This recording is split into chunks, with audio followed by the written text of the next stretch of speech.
کے حوالے سے اس شخص سے متعلق یہ 4 باتیں جو ہے لکھ دینا۔ اب اس کو سمجھنا چاہیے، اصل میں جو بات مسئلہ تقدیر کے سمجھنے میں، جو یوں سمجھیے کہ ایک بہت آسان فارمولہ ہے اگر سمجھنا چاہے انسان، اور یہ میں عرض کر چکا ہوں کہ سمجھنا چاہیں گے تو سمجھ جائیں گے، تفصیل میں جائیں گے تو الجھ جائیں گے، اور مناظرہ اور مباحثہ کریں گے تو گمراہ ہو جائیں گے۔ چنانچہ اسی پر میں حدیث آپ کو سنا چکا ہوں کہ ایک مرتبہ حضرت ابو ہریرہ فرماتے ہیں کہ حضور صلی اللہ علیہ وسلم برآمد ہوئے اپنے حجرے سے، اور ہم مسجد کے گوشے میں بیٹھے ہوئے تقدیر کے بارے میں بحث کر رہے تھے، تو آپ شدید ناراض ہوئے، اور اس قدر آپ کا چہرہ مبارک غصے کی وجہ سے سرخ ہو گیا کہ ایسے محسوس ہوا جیسے آپ کے گالوں میں انار کا رس جو ہے وہ ڈال دیا گیا ہے، وہ اس کے اوپر بہا دیا گیا۔ وہ سرخ قدھاری انار، اس کا تصور کیجیے، وہ عام احلات نہیں جس کے اندر وہ رنگ۔ پھر آپ نے فرمایا غصے سے، کیا تمہیں اس بات کا حکم دیا گیا؟ کیا مجھے تمہاری طرف اسی کام کے لیے بھیجا گیا کہ اس مسئلے میں تم بحث کرو؟ عزمت علیکم، میں تاکید کر رہا ہوں اس مسئلے میں بحث سے گریز کرو، بحث مت کرو۔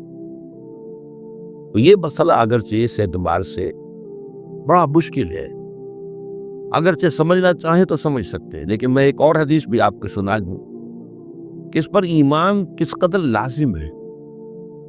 یہ ایک تابعی ہے حضرت ابن دالمی رحمۃ اللہ علیہ، وہ فرماتے ہیں، طویل حدیث ہے، میں اس کو خلاصہ بیان کر رہا ہوں، کہ میرے دل میں تقدیر کے بارے میں کچھ وسوسے پیدا ہوئے، تو میں نے جو بھی کبار صحابہ اس وقت زندہ تھے، بقید حیات تھے، ان سب سے ملاقات کی۔ ابی ابن کعب رضی اللہ تعالیٰ عنہ، جن کے بارے میں حضور نے فرمایا ہے کہ اقرأہم ابی ابن کعب، میرے صحابہ میں قرآن کا سب سے بڑا عالم ابی ابن کعب۔ ان کے علاوہ عبداللہ ابن مسعود کے پاس بھی میں گیا رضی اللہ تعالیٰ عنہ، جن کی حدیث ہم پڑھ رہے۔ حذیفہ بن یمان کے پاس پر گیا رضی اللہ تعالیٰ عنہ۔ ان سب نے ایک بات یہ کہی کہ دیکھو، ایک بات تو یہ جان لو کہ اللہ تعالیٰ کی قدرت سب شے پر حاوی ہے۔ اللہ تعالیٰ اگر لو ان اللہ عذب اہل سماواتہ و اہل ارضہ عذبہم وہو غیر ظالم لہم، اللہ اگر تمام آسمان والوں کو اور تمام زمین والوں کو عذاب دے تو اسے عذاب دینے کا حق حاصل ہے، وہ عذاب دے سکتا ہے بغیر اس کے کہ ہم کہہ رہے ہیں کہ وہ ظالم۔ تمام زمین والے اور تمام آسمان والوں میں تو نیکوکار بھی آ گئے۔ یہ اصل میں ایک بڑا اہم مسئلہ ہے کہ جو ہمارے اور معتزلہ کے درمیان مختلف سی ہے۔ معتزلہ ہی کے انداز میں اہل تشیع کا عقیدہ بھی ہے کہ اللہ پر عدل واجب ہے۔ اہل سنت کے نزدیک اللہ پر کوئی شے واجب، اللہ کا اختیار مطلق، جو چاہے کرے۔ چنانچہ وہ ظالم کو معاف کر سکتا ہے جب چاہے، اور وہ کسی اچھے آدمی کو عذاب دے سکتا ہے جب چاہے۔ یغفر لمن یشاء ویعذب من یشاء واللہ علی کل شیء قدیر۔ یہ سورہ بقرہ کی آخری آیت میں ہے کہ آیات میں سے ہے، لاسٹ بٹ 2، لاسٹ بٹ 3 آیت۔ اس اعتبار سے اللہ کا ایک تو اختیار مطلق ہے۔ پھر میں زید بن ثابت کے پاس گیا تو انہوں نے یہی بات مرفوعاً بیان کی کہ میں نے خود حضور سے سنی ہے یہ بات۔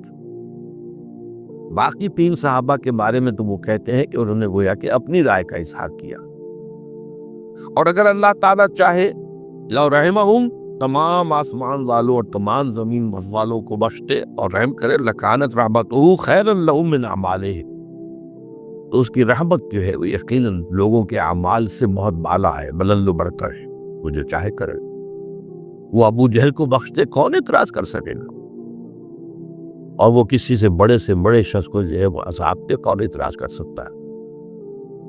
اس اعتبار سے پھر انہوں نے فرمایا وَلَوْ أَنفَقْتَ مِثْلَ أُحُدٍ ذَهَبًا، اور دیکھو ابن دیرمی جان دو، اگر تم احد کے پہاڑ کے برابر سونا اللہ کے نام میں خرچ کرو گے فی سبیل اللہ ما قبل اللہ منک حتی یؤمن بالقدر، اللہ تعالیٰ اسے تم سے قبول نہیں کرے گا جب تک کہ تم تقدیر پر ایمان نہیں رکھو۔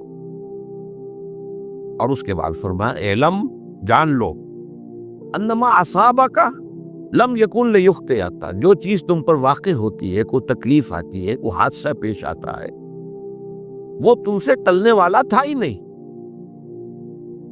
مطلب یہ کہ تم سوچو کاش میں یوں نہ کرتا، یوں کر دیتا، اگر یہ ہو جاتا، وہ ہو جاتا تو میں بچ جاتا، نہیں، وہ تو آنے والی بات تھی، وہ اللہ کی کتاب، وہ اللہ تعالیٰ کے علم قدیم کے اندر پہلے سے لکھا ہوا تھا، تو موجود ہے، تو وہ تو آنی ہی آنی تھی۔